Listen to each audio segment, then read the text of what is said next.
আসসালামু আলাইকুম। আজ নিউজ থাকছে ক্রিকেট অঙ্গন থেকে।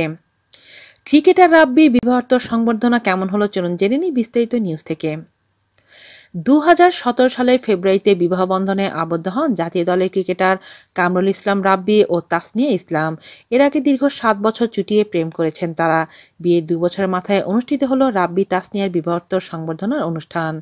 রাব্বির ইচ্ছা ছিল যে জায়গা থেকে ক্রিকেটার হিসেবে গড়ে উঠেছেন সেই বরিশালে বিবাহোত্তর অনুষ্ঠানটি করার, যেন এলাকার সবাইকে নিয়ে একটা মিলন মেলা করতে পারেন। এই কারণে নিজ শহর বরিশালের জেলা স্টেডিয়ামে বিবাহোত্তর অনুষ্ঠান আয়োজন করেন জাতীয় দলের হয়ে 7টি টেস্ট খেলা ডানহাতি এই পেসার। 16 ফেব্রুয়ারি অনুষ্ঠিত বিবাহোত্তর এই অনুষ্ঠানে জাতীয় দলের ক্রিকেটার থেকে শুরু করে ফুটবলার, রাব্বির বন্ধু পরিবার এবং আত্মীয়স্বজনরা উপস্থিত ছিল। রাব্বি তাসনিয়ার বিবাহোত্তর অনুষ্ঠানের বেশ কিছু ছবি সামাজিক যোগাযোগ মাধ্যমে ছড়িয়ে পড়েছে। 2016 সালে চট্টগ্রামে ইংল্যান্ডের বিপক্ষে টেস্টের মাধ্যমে কামরুল ইসলাম রাব্বির জাতীয় দলে অভিষেক হয়। দেশের হয়ে এখন পর্যন্ত 7টি টেস্ট খেলেছেন এই পেসার, নিয়েছেন 8 উইকেট।